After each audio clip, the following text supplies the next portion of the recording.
merde. Non, ça a le bout de la vie.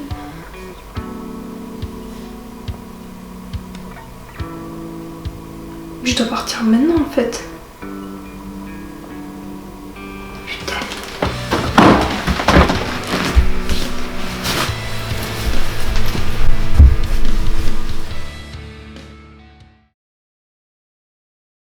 Bonjour et bienvenue dans les nano-interviews. Aujourd'hui, nous allons à la rencontre de l'artiste peintre Barbara.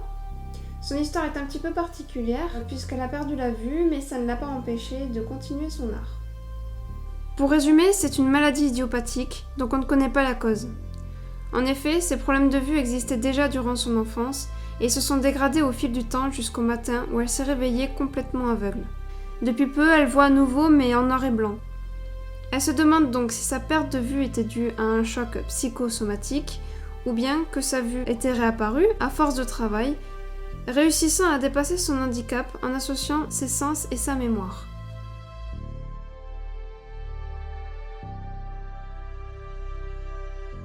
Depuis toute petite, et dès que j'ai commencé à pouvoir avoir un crayon dans les mains, j'ai commencé à dessiner. C'était assez compliqué, disons que au tout début, je faisais des proportions très particulières comme tout enfant. Oui.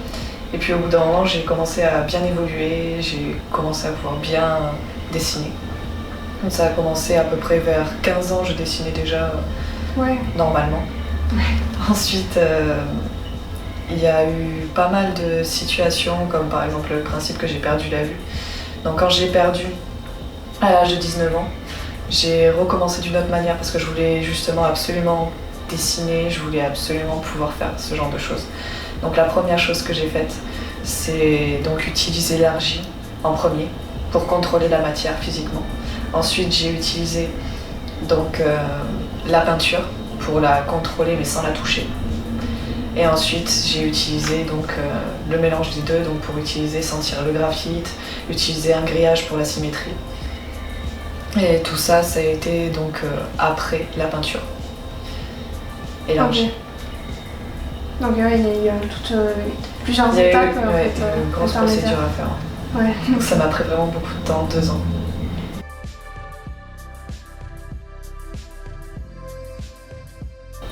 Alors là, dans le quotidien, on va dire que ça détend, mais ça restructure aussi le mental. Donc ce qui m'a, pour moi, vachement aidé, c'était vraiment ça. Ça restructure. Chaque situation, chaque chose que j'ai pu faire, justement, m'a amené à faire d'autres choses. Comme par exemple le blind tennis. À chaque fois que j'ai voulu faire des choses dans la sensation, je me suis retrouvée à avoir un développement beaucoup plus intéressant. D'accord.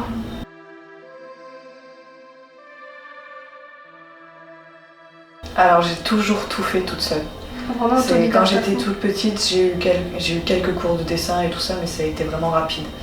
C'est-à-dire que vraiment, j'ai pas passé une année entière à faire du dessin. J'ai arrêté très rapidement parce que justement, on te donne pas le choix, on recopie. Et ça, c'était quelque chose qui me dérangeait beaucoup. Et justement, j'ai réussi à beaucoup plus évoluer avec mon imagination.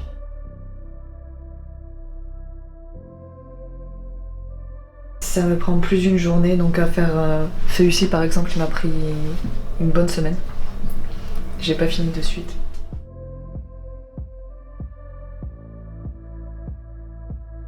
Alors ça en général c'est avec les dégradés. Donc si tu veux je fais souvent avec les dégradés. Avant je voyais en noir et blanc comme là d'ailleurs. Là c'est assez compliqué à décrire mais sur le coup le noir absorbe plus que le blanc. Oui.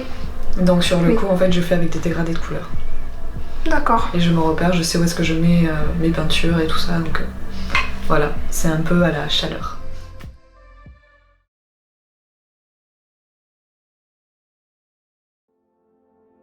Du coup, je voulais te tenir informé de mon interview que j'ai fait aujourd'hui. Tu sais, je t'en avais un peu parlé. Du coup, j'ai réussi à la faire. J'ai failli arriver en retard parce que je me suis mal organisée, tu me connais. Mais ça va, en fait, je me suis bien débrouillée. Dernier moment, j'ai trouvé là où c'était à l'autre bout de la ville en fait. Bon, bref. Donc voilà, je suis hyper contente. J'ai fait mon premier interview. Voilà. J'espère qu'on pourra se voir bientôt. Bisous.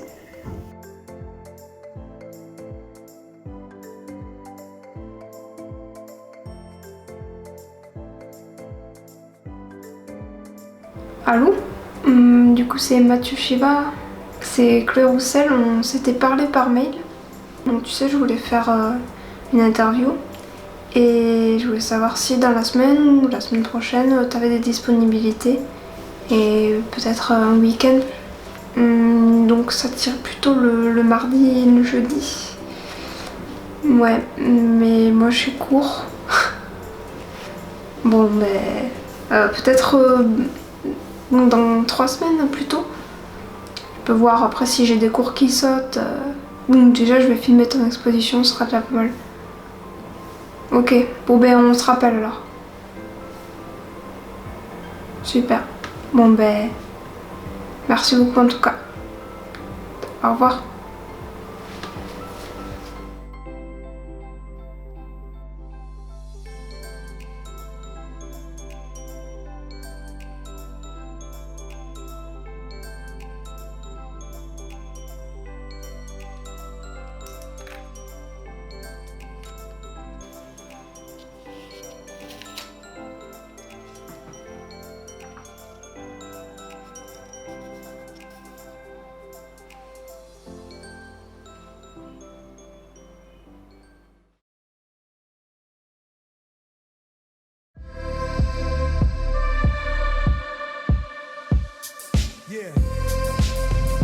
Et notre voyage se poursuit à l'exposition du sculpteur-dessinateur Mathieu Shiva.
Quoi?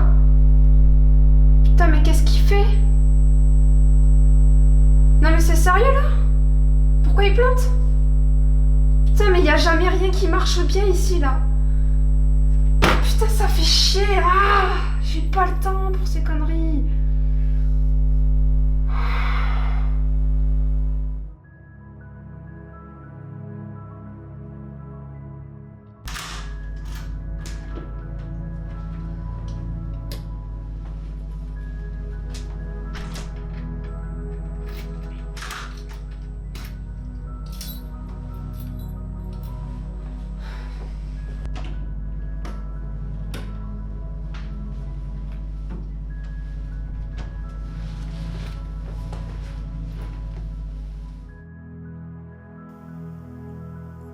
Je voulais savoir comment ça allait.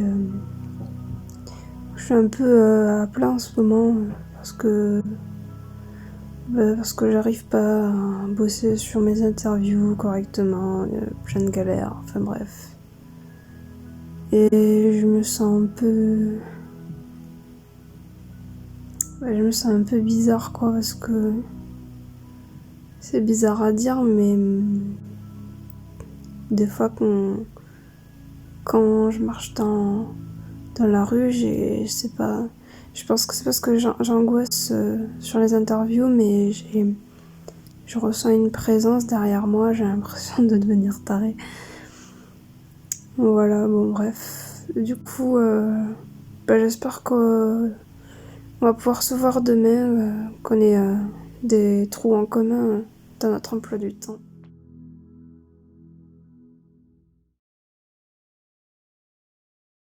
Oui, allô maman? Je voulais savoir comment tu travaillais vendredi après-midi ou soir. Ok, bah super, parce que je pense que je vais descendre pour le week-end. Je vais filmer dans l'atelier de papa, et puis peut-être je vais faire une interview avec lui. Puis ça fait longtemps qu'on s'est pas vu, donc ouais, je te laisse t'occuper. Allez, bisous.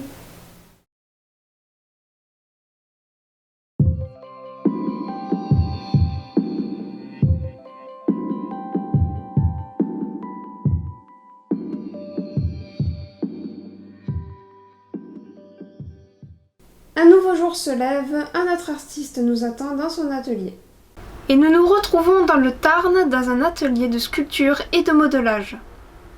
Alors ce n'est pas qu'un atelier de modelage et de sculpture, puisque j'utilise aussi du bois flotté. Et en fait, ce que je réalise, c'est comme des décors de théâtre. J'utilise aussi des tissus, de la corde, des os même, donc du papier, qu'est-ce qu'il y a encore, tout, du fil de fer, du fer, et puis après des racines, des branches d'arbres et de la peinture. Parfois je peins mes sculptures, ou je laisse brutes, ou je les vernis, enfin on peut voir tout autour de moi tout ce qu'il y a. Allez, on fait un tour.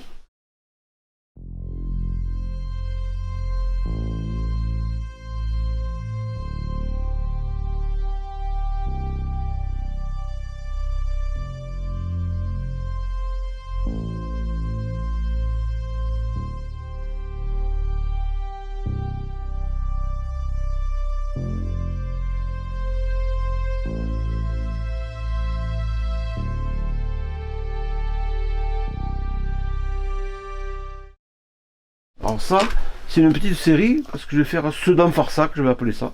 Celui-là, il a une belle histoire. Pas ce qu'il y a dessus, là.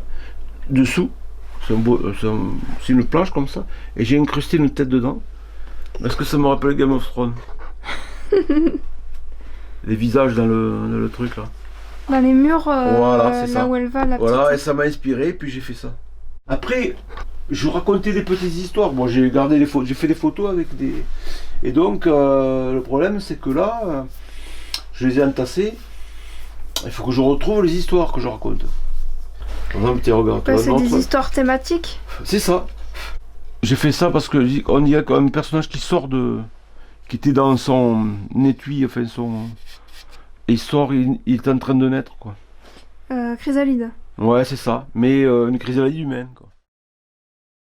Au début, j'ai commencé, je suis allé chercher les souches. On a vu une là-bas. C'est des grosses souches. Et je les ai nettoyées, j'ai enlevé tout ce qui était moisi, pourri, les saletés qu'il y avait dedans. Je les ai même passés parfois au tuyau d'arrosage, comme ça. Et comme ça les décape, si tu veux. Et après, tu le laisses sécher. De toute façon, c'est du bois qui est très dur. Donc il pourrit pas, même si tu le mouilles. Voilà. Et puis après, t'en fais l'usage que tu veux, quoi. Voilà l'argile que je prends.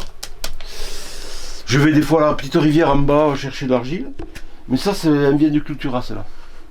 Elle n'a pas du tout le même rendement, quand même. Okay. Là, il y a un peu de fer, mais bon. Le fer, j'aimerais l'utiliser un peu plus, mais on n'en trouve plus du fer.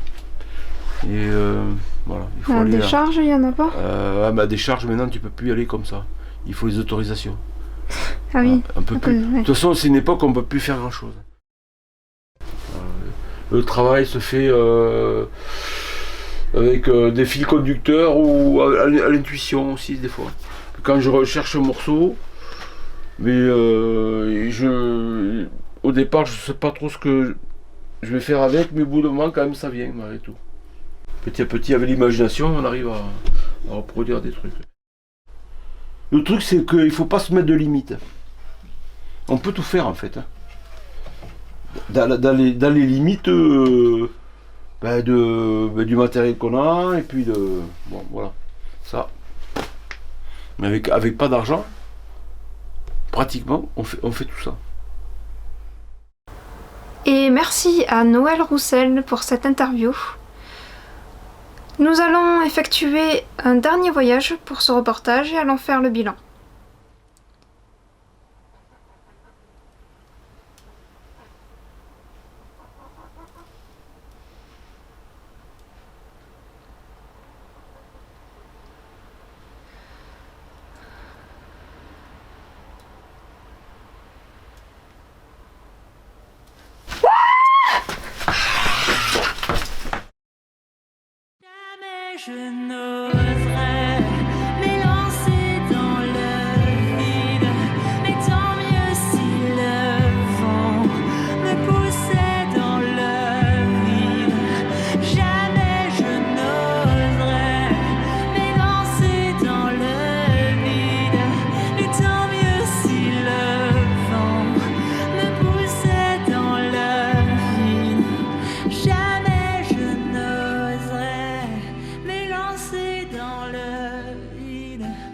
tant mieux si le vent me poussait dans le vide. Jamais je n'oserais m'élancer dans le vide. Si seulement le vent me poussait dans le vide.